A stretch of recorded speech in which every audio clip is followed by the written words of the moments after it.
Hey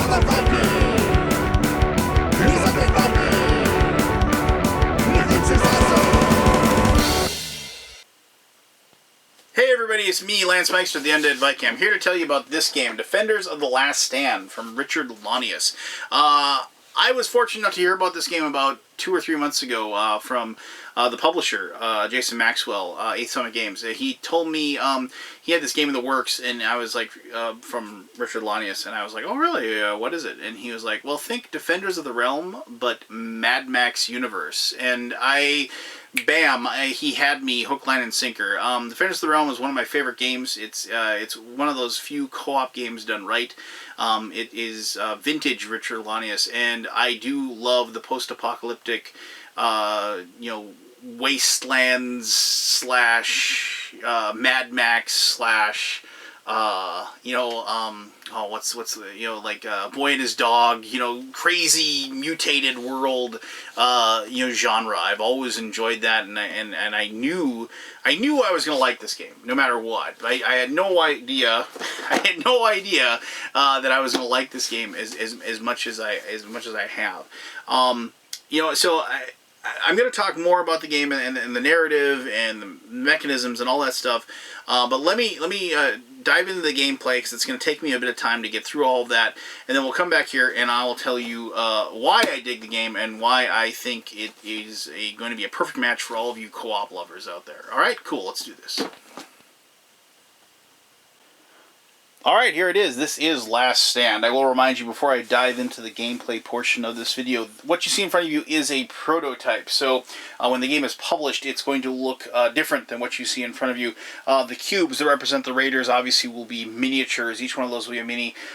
These people here will be a mini as well, not standees. The bosses, the leaders that you have to defeat in the game will be minis as well. So, plus the cards and everything else will look different. I do understand that the artwork that they have in front of you, or looking right here, will look very much the same, but obviously I think this is like a photocopied piece of paper that's been stuck onto a game board, so it will look better and look more polished, if you will.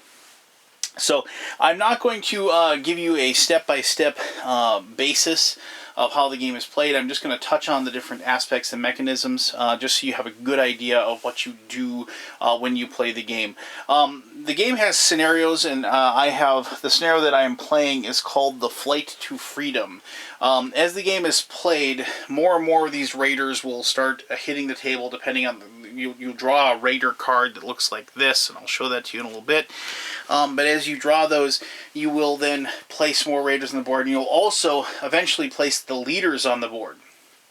And the Earth Mother begins here, the Monstrosity starts here, Bama, the kind of Mad Max Road Warrior leader, starts here, down here in the Cacti Forest, and finally Crank, the techie leader, starts in the Death Maze City. And then they will slowly but surely move their way towards Last Stand. And if any of them actually enter a Last Stand, the game is completely lost at that point by the leaders. Now, you win the game by either killing every single one of the leaders of the apocalyptic world, the evil leaders of the apocalyptic world, or you complete the scenario.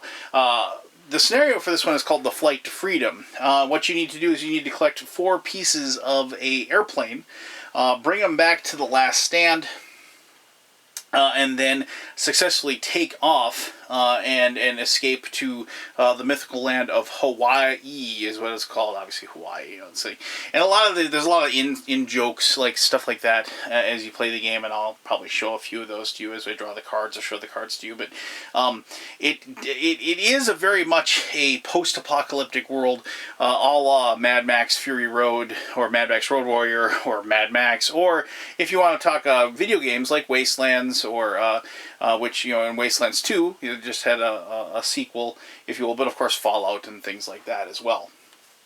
As I said, these cubes represent the raiders, but other stuff you might see as you're looking. You might see this guy down here. That is a monstrosity that starts off on the game. Monstrosities are the followers of what is called Puke, the like leader of the monstrosities, this radioactive creature that they can fly. Actually, it's one of the things that kind of stinks. You'll notice that there's these little. I hope you can see these, but there's these little crossed gun symbols here, and that is like the path that like the Earth Mother, and she starts over here. That's the path that she follows to get to the Last Stand. Crank follows the red, and Bama follows the green over there. The monstrosity kind of just meanders around and tries to drop the little monstrosity creatures behind her. And if she ever gets all of her monstrosities on the board, then she automatically flies to Last Stand and ends the game. But also on the board you might see these little green symbols. Those are scavenging sites. Those are the sites that we have to go and look, and we have to scavenge up those tokens, and hopefully on the other side there will be a marker that says special, and that means we've collected the special part that is needed to complete the airplane. There are also other things like artifacts or nothing, perhaps, in those areas, but you have to make it to those spots to do that. You'll notice that some spots have nuclear waste symbols on them. For every nuclear waste symbol that is on there, you have to roll a success to keep yourself from being radiated and mutated. When you get mutated, you draw a mutation card, and then you get some sort of effect that happens to your character. You can, through some ways, get rid of mutations later. Some of the characters actually have those abilities. Some of the events and things like that allow you to do that.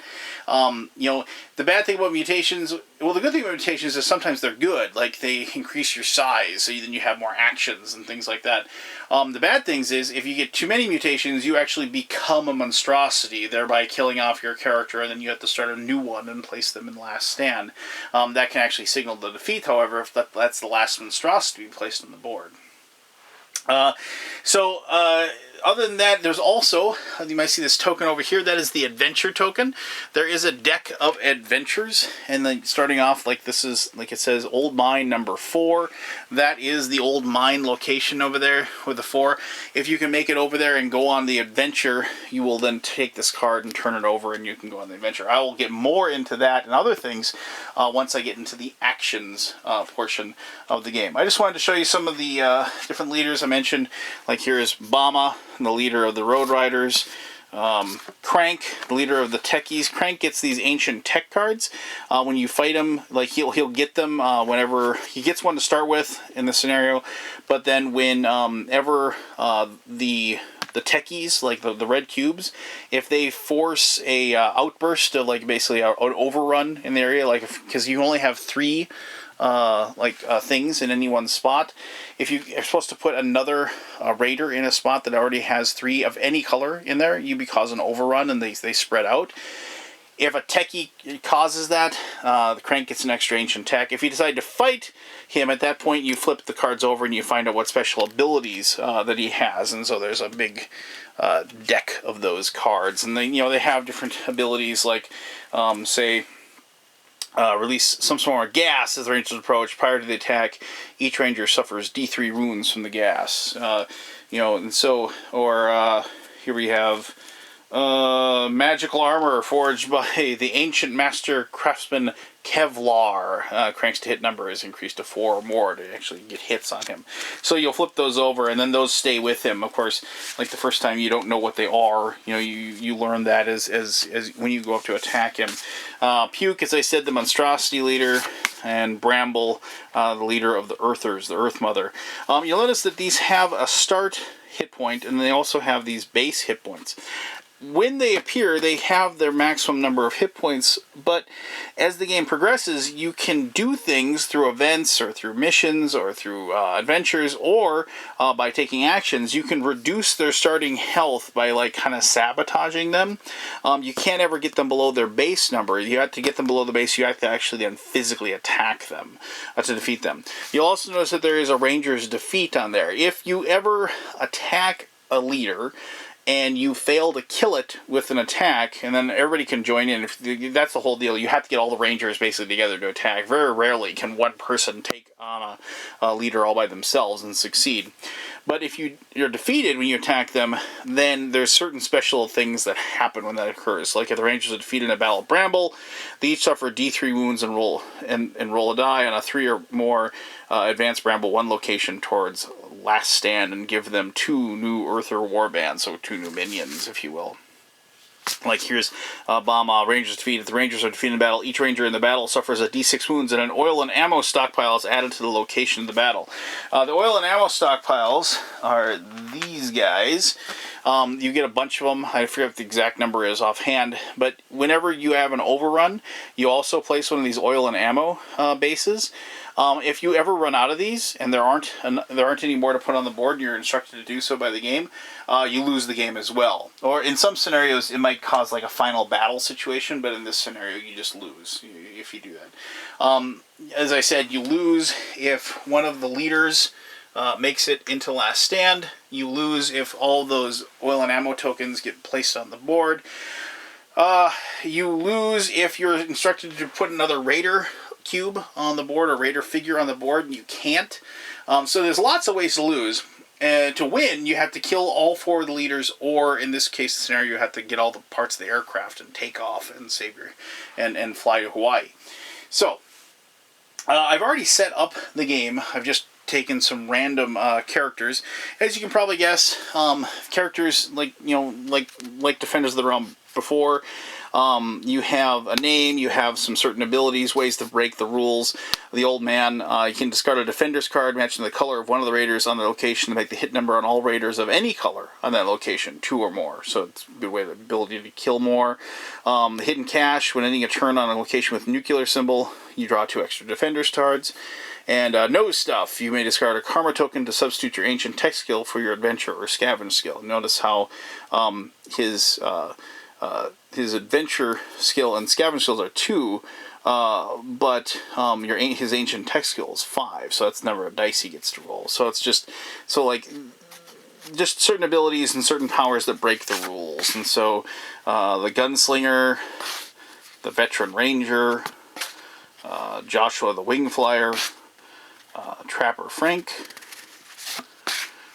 Finn the Reformed Red Rider, the Mutant Mystic, Cleveland the Scavenger, and Midnight Pearl the Ranger Scout. So you can draw those randomly or just give them, I don't know which of those leaders are available. I think they're all available in the Kickstarter. I don't know, but I know that there's more leaders and more things that'll come out as they hit stretch goals and what have you.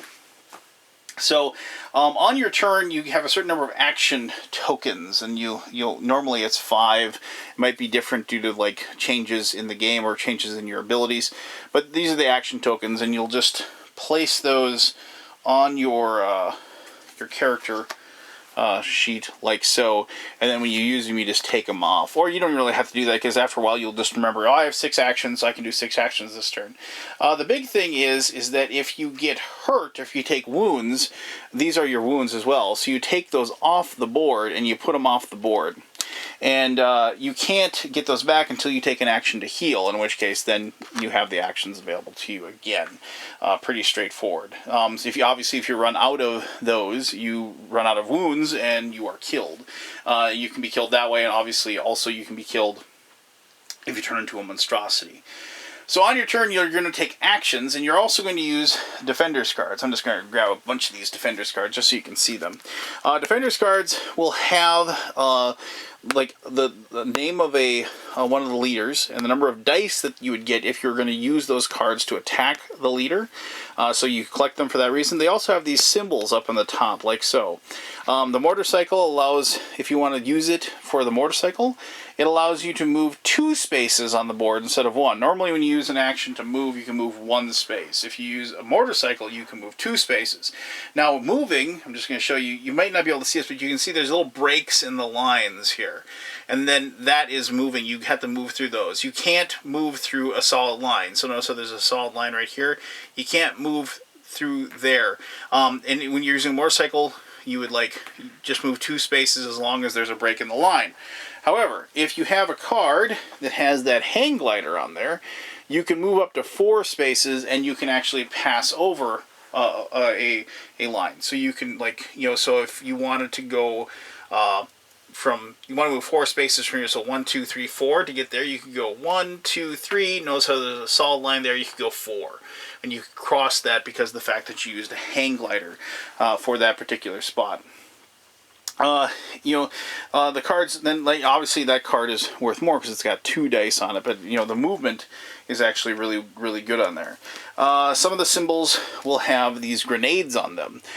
These are important because you have to discard cards with grenades in order to destroy one of these oil and ammo locations. You go on there, for every card that you discard that has a grenade on it, you get to roll 2 dice. On a 5 or a 6, you destroy an oil and ammo dump in that location. If there happens to be more than one, you can get more than one success, and you can destroy more than one. On these cards with the double crossed guns here, this is to this is to sabotage the leader. When you're on the location with the leader, you can discard 2 cards of any type. You don't have to have the same color as the leader, and you can reduce the health of the leader by 1. You don't have to roll any dice, it just works. So if, you know, pretty straightforward, if, like, Bama was here, moving slowly up there, and you were on that location with him, and you had 2 of those cards, let me just find another one. So here you go, you have 2 of those. You don't even have to have a green one. You could discard both of those, and you will reduce Bama's health by 1. That is a very, very important ability because you can't possibly really have any shot at defeating the leaders until you actually are able to knock them down or knock them down a few pegs before you even attempt to attack them directly. It's something to remember. Other actions, if you're on the spot with, why don't I just go through the actions? So, if you're on the spot with the adventure token, you draw the top. So if you're in this location, you can adventure there. You draw the top card that shows it, and here's, like, the old mine. You examine a stash of electronics when sudden piercing howls of disorienting screams cause you vertigo. After fumbling and dropping your weapon, your head spins, helpless as your hands press hard against your ears trying to mask the sounds. You've heard the stories of the old mine, the ghosts that haunt its dark tunnels, supposedly of dead miners from the 2015 cave-in. More likely, muties or beasts have taken residence and don't take kindly to you trespassing and scavenging through their stash. So you test your scavenge ability. Now, each karma token spent on this adventure allows you to reroll 1 or all dice. If you get 1 success, you find something useful, and then you run for the surface. You gain a minor artifact and move to an adjacent location. If you get 2 successes, you spend extra time scanning the items and make a hefty find, but take injuries as a dart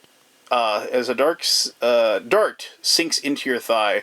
You suffer 2 injuries and gain 1 unique artifact. Clutching your prize, you scramble to higher ground. And 3 successes, you pursue the sound and capture a mine dweller. Questioning him, you learn much about your enemies. Lower any 2 leaders' health by 1 each. So there's varying levels of success in what you get from doing that. And then the next card, you can see, is the next adventure. And so then you find that location, you move that disc to that location, which would be Anti-Saloon, and then that would be the next adventure. Now, whether you succeed or fail at that adventure, it is, you still discard it and move on to the next one. That's what you do. If you're in the location as raiders, same location as raiders, so if you're in there, you can choose to attack them. You then roll the number of dice equaling the number. So here's 3 yellow dice. You roll a number of dice equaling the number of raiders in that location. So you have to then check what their to-hit number is, and you can actually see here that the hit number for the Earther Warbands is 4 or more. For riders, the Road Riders, it's 5 or more. And then Monstrosities, it's 4 or more. And Techies are 3 or more. So you roll your dice, and you need 5s or 6s. I did horrible. I rolled 3 3s.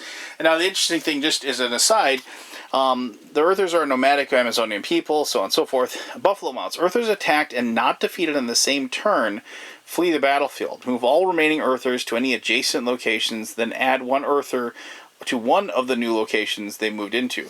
Now, so, like, you can attack again and hopefully kill them, but as soon as you're done with your turn and you're unable to defeat them, they leave, and so then you'd have to, like, they would flee the location like so, and then you'd have to draw another one and decide, put it like there, so to speak. And so, that's attacking raiders. Remember, it's 5s and 6s are successes in this game, much like a lot of Lanius's designs.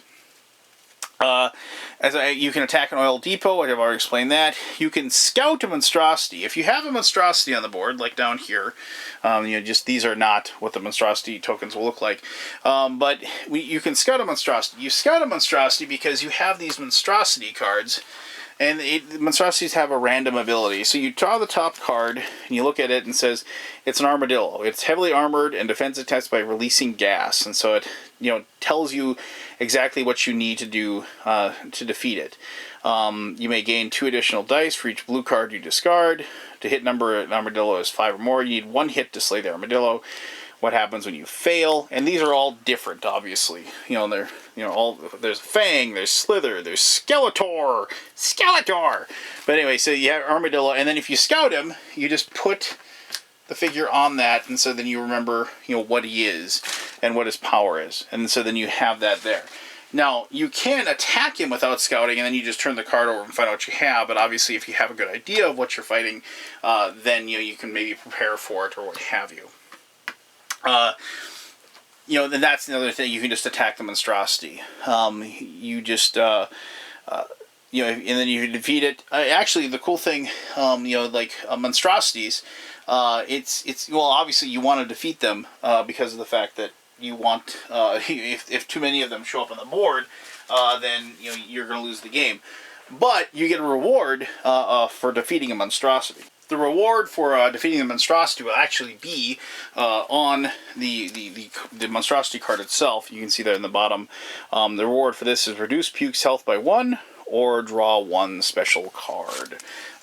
Here's, like, you can have, like for Skeeter, reduce any leader's wounds by 1. Or Skeletor, draw 3 unique artifacts and keep 1. And so, so there's a special reward. Normally, like killing a raider, you don't get anything, but obviously the monstrosities are a bit more difficult to fight. So you can also then, if you're in the same spot as one of these green tokens, you can then scavenge in that location. You roll against your scavenge skill. You need a 5 or a 6 to get it.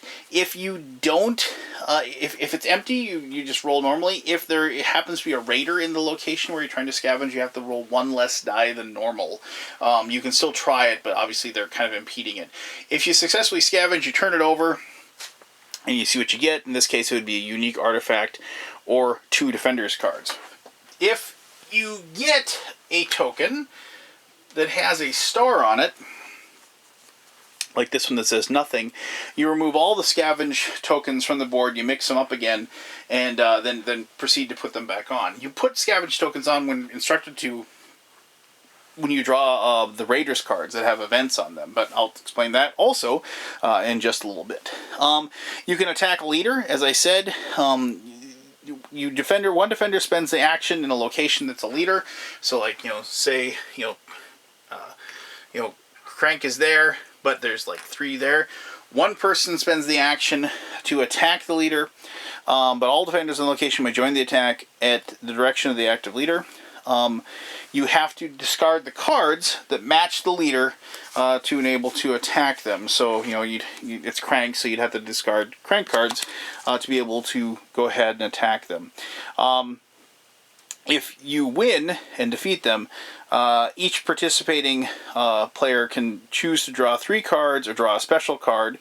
Special cards are very powerful, like one-use abilities. I'll show those to you in just a second. Or you can get a karma token. And so, obviously that's important because that's the way you win. You have to defeat the leaders. You can also gamble, which is another action you can do. Any spot that has these little cards there, if you're on that location, you can choose to gamble. And it should be noted that only in these spots and this spot in the Last Stand can you actually heal, and that's just an action. When you heal, you heal all the wounds, and then that you've taken. And they're still exhausted. You don't get actions for doing it. But when you refresh, you'd be able to get all your wounds back. But When you gamble, you take 2 cards from your hand, and you say, okay, I'm going to think that the next 2 cards are going to match blue or red. And so then you turn over two more, and if any of the 2 cards match the 2 that you put down, then you get to take back all of the cards that you wagered. It's a way to get more cards if you happen to be down to only a few left, because you only get to draw 2 cards a turn unless you can get more through a special ability. So it's a way to get more cards into your hand if you want to gamble at those locations. There is a free action that you can do if you have 2 cards that have this symbol on them.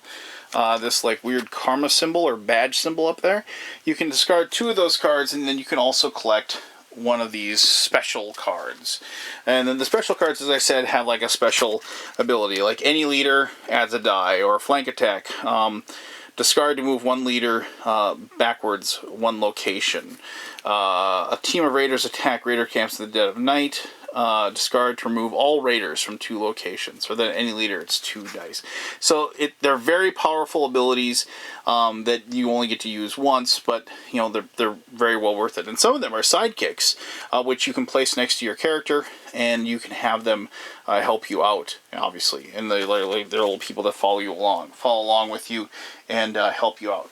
Now, also, in this scenario and other scenarios, you will start with Ranger mission cards, and these will just direct you to go and do something like scout Red River Island. Travel Red River Island, defeat any enemies there, test adventure to scout. If you fail, discard a successful, gain this reward. For the rest of the game, you have an island base there, and then when you end your turn there, you draw an extra Ranger card, so you can get an extra card instead of only drawing 2. Here's one that's secure the atomic plant. Travel there, defeat the raiders, test adventure. You may reduce 1 leader by 1 health, or remove 6 raiders from the board. So they're just special missions. Once you've used up a mission, you have to go back to Last Stand to get another Ranger mission in that location. I just want to show you the mutation cards really quick. If you end your turn in a location that has the radiation, or through an event, or through an adventure, or a mission, or just bad luck, or what have you, you will have to gain a mutation. When you draw a mutation, it'll give you some special ability. Here's Night Vision. When enemies appear at your location, you may immediately attack them. If you fail to defeat them, you suffer no damage. The number down here is important because once you have 5 points worth of mutations, you turn into a monstrosity. So some of them, Brain Growth. You add 2 dice to all of your ancient tech rolls. Or, some of them are bad, of course, though. Weakness, discard 1 action token. Each time you suffer a wound, you suffer an additional wound. So, it's just some of them, obviously, they're not all, but some of them are good, radiation resistance. You don't mutate as fast. Or, one of them that's really good, if I can find it in here, Laser Eyes had 1 die to combat rolls, even against leaders. So, mutations are kind of a mixed bag. Sometimes you might not mind getting a mutation, especially if you get a situation where you can draw 2 and, discard 1. So, you don't have to worry about getting something bad. So, it's kind of one of those cool risk-reward parts of the game. Before I show you couple other things, I just want to show you minor artifacts are just what you might think. They're little things that help you out. An old med kit, heal 3 wounds, discard to slay all raiders with a machine pistol or a monstrosity. Dynamite, can kill all raiders, kill a monstrosity, add 2 dice to attack a leader, increase your hand size by 2. The hand size you have is determined by the number of players. If you're playing with 2, it's more. I think it's 12. If you're playing with 5 people, it's down to 10 or 8. And so, it's important. Unique artifacts are just what you might think. Unique artifacts. Radiation suit. You discard to automatically pass a test. Discard when drawing a mutation to discard the mutation effect. Add 1 die to all tests with the metal detector. Exhaust to block 1 wound and attack. So exhaust, you just twist it and then it refreshes at the end of your turn. Things like that. I like these. The painting of an ancient goddess, painting of an ancient god. Madonna and Elvis. So kind of cool. Little tongue-in-cheek humor there, if you will. those are that. So on your turn, you take all those actions. You move around the board. You attack things. You destroy things. You try to fight back the leaders, if you will. And then at the end of your turn, you will. For one last thing, I do apologize. There's one last thing on the cards that I want to show you. If you're on a spot with radiation and you have a card that has this like rad suit thing on there, you can discard one of these cards to not be affected by one of the nuclear I'm sorry, not one, all of the radiation spots. So in the spot where there's two, you can spend this to not be affected by both of those. Neither of them will affect you. So it's you know, obviously those cards can be held onto for that particular reason. So when you refresh at the end of your turn, you will first, you check to see if you're in like a spot with any raiders or any nuclear waste or anything like that. If you're in a spot with nuclear waste, you have to roll to see if you're mutated. If you're in the spot with raiders, you're going to take a wound for every raider in that location. So if this person ended their turn there, they take 3 wounds because there's 3 raiders still sitting there. That, so it's never wise to stay in a spot where you're going to get attacked. After that is done, depending on what the stage of the game tells you to do. This is like stage 1, Defenders of the Last Stand, and you stay in stage 1 until once all 4 leaders are on the board, then you go on to stage 2, and like stage 2, advanced stage 3 when 1 leader has been slain, and so it changes slightly. But here it's like you draw 1 raider card at the end of your turn. You perform the Raiders placement, you activate the event on that card, and if a leader advances to any location, place them on their starting space and bring their troops there to 3. And so then you draw 2 cards. So what you will do then is, like on the end of your turn, you do what it tells you. You draw a Raiders card, and the Raiders will tell you you're going to add 1 green token to number 21. So you reach in here, you find number 21, which is right there. You place that there, and then you add 1 red token to Once Was City. And you do that, and you add that to those locations. And then it says here, Bramble is on there. And so you're going to take, and instead of like actually in the location, you take Bramble and you put it at the start. Now, in the future, if this is stage 2, because you don't actually move them any further, all 4 of them have to be on the board in stage 1 before any of them will move closer. But you'll notice that here, Bramble moves to 28. Joey died here. Well, 28 is here. Now, if it was another stage of the game and it's supposed to move, the next spot is Boxville. You're not going to move it. But if this one said Boxville and all 4 of them are on the board, you would move 1 step closer to the Last Stand. And that kind of adds to like, oh my gosh, are we going to draw the card that moves 1 forward or anything like that? It's kind of scary. But then, the event here is in the bottom. In this case, Adventure, you discard the top card of the Adventure deck. So we would discard Auntie's Saloon and put it on the bottom of the deck. And then we would see the next adventure is the Red River, and so then you just move this over to there and put that in that location. So that's where the adventure is now, and that's that. Now, there is the kind of like situation where let's just go ahead and let's put those. What if those 3 had been there, and we had dropped another one in that location? Well, now we have an overrun. So when an overrun happens, you take your little tech, you put 1 in there like so, and then you move 1 out wherever you can.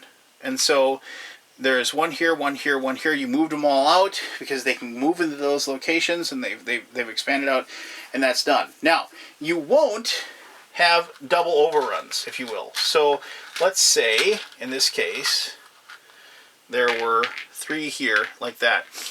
You would be like moving to that location, but you can't move 1 in there because you can't, again, expand out. So instead what you do is you just put another oil and ammo dump location in there. And remember, if you ever put all of those tokens out on the board, you wouldn't lose the game. Also, it should be noted that if like Last Stand ever gets 5 raiders in it, you lose the game as well. So in this situation, it's like you have a situation where I should mention that like raiders, they can show up into that location, or it can be brought in there along with the leaders as well and things like that. So I should mention that also when I think I mentioned this, but just in case I didn't, there's a lot of rules I have to remember. When you move with Puke. Puke can fly, so you don't have to worry about any situations where they're not going to be able to move into those spots. But here, let me find a thing with Puke here. So Puke, you just move it to the whatever spot. So Puke will fly to White Peak.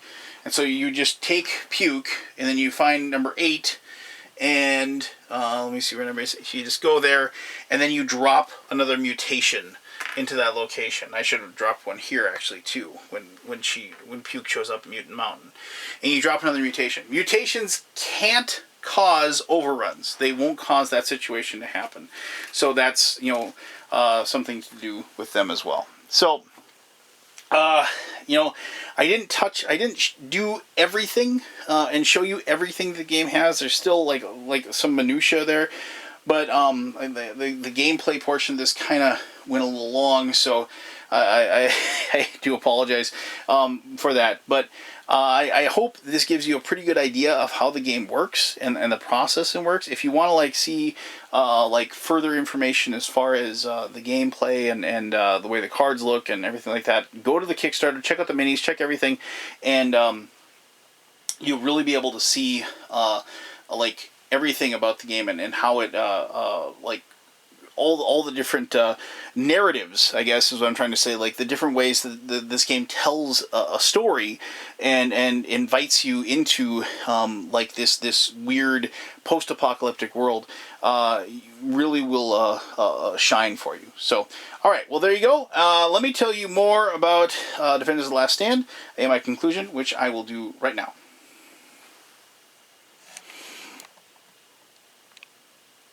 Alright, thank you very much for sitting through that gameplay portion. I hope you have a really good idea of how the game is played. You definitely can go ahead and check out the Kickstarter page or the page at BoardGameGeek.com if you want to see more pictures or more in-depth gameplay information. You can definitely find it there. There's lots of reasons why I knew I was going to like this game. There's lots of reasons why I really, really like this game. I mean, this is, as I said before, like Defenders of the Realm is kind of vintage Lanius, that different player powers, co-op, lots of dice, lots of cool narrative, thematic immersion, if you will. And this game is just that. I mean, from all the aspects of it. I mean, the different adventures, the different that you have. I mean, like that the whole act of reading that card out loud to everybody at the table, and then showing in your head, you picture your character doing that. You picture their character in that old mine, hearing those crazy voices, and trying to gather up some sort of strange artifact out of the rubble before they run for their lives. That comes alive in your brain as you play this game, and this is one of those things where each time you play it, you're going to have that story. You're going to have that feeling of being in this world and either succeeding or failing, depending on both your strategy and your decisions as a group, but also just flat out luck. Being able to get that card at the exact right moment, or being in a position to do the exact right thing at a certain juncture. The really good thing, I mean, there's lots of co-op games out there, and I enjoy them, but for me, for me to enjoy it, I have to have my own identity. I have to have my own power. I can't just be Joe Doctor or Bill Mechanic. I have to have some sort of feeling of my spot in the world, if you will. And I also have to feel like every turn, whatever it is I'm doing, I'm doing something productive. And this is one of those games that you have that. Each decision you make, each encounter you run, each raider you kill is that incremental addition, that incremental expansion towards the possibility of winning. And on your turn, you're doing your thing, but this is also one of those games where this isn't a game where everybody else is just kind of sitting there bored waiting for you to get your turn. Everybody is tuned in and watching what you do, because they're win or lose, your ultimate destination is determined a great deal by each and every person's turn. Whether or not you're successful in destroying that monstrosity, whether or not you're successful in scavenging a piece of the airplane, whether or not you are successful with just staying alive on your turn and not like mutating into another enemy, things like that. And it's little touches like that. The fact that your character can become one of the bad guys and you have to start a new character and start over. I mean, I like those weird little like nooks and crannies of the game and the weird little possibilities. And like I said, it is a game that tells me a story. At the end of the game, win or lose, I found myself, and I haven't won the game, mind you. The game just kicks my butt every single time. But at the end of the game, win or lose, I mean, theoretically, I think I feel this way winning, but I haven't won yet, is that, I still enjoyed myself, which is a mark of a really good co-op, but also I've got a really awesome story and moments of that story to tell. Like, oh yeah, I went into it's like, like having that dynamite and like going into a spot where there's, all the raiders and, see you later, suckers, and blowing them all up. It has that epicness, that wonderful moment, and especially when you kill off a leader, it's like if Crank has been just driving you crazy because he's got all these special powers because he's been blossoming and getting all this ancient tech. Finally removing him from the board is so very satisfying. When you do that, or killing off the monstrosity, killing off Puke is like that's one of those things where I try to get rid of Puke as soon as I possibly can. Because of the fact that I hate having to track down each of those creatures that she spawns every time that she moves. It's very annoying and it's very difficult as well. So, it's got all those wonderful moments that you play the game, and high five moments with all your friends, but also those moments in the game where you're just like, come on, just 1/6, that's all I need, and even though you roll like 5 dice or something, you don't manage to get that one number that you want, and and that is like also like when you roll the dice and you hear the other players on the table like moan, you're like, oh, that they're dialed in and they're focused on what's going on, and you're having an experience, not so much just a game. So, and I realize I probably sound a little fanboyish at this point, but I mean, comparisons are going to be drawn to Defenders of the Realm, which is still a fine game in many aspects, and something that a game that I still enjoy.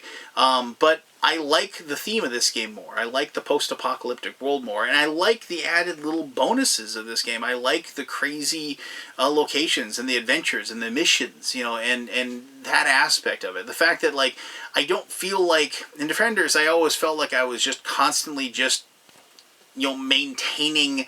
I gotta make sure I go and kill raiders this turn. I gotta make sure I go kill some orcs. I gotta But in this one, it's like I feel like each turn is like a different aspect. It's like, oh, today I gotta go blow up ammo dumps.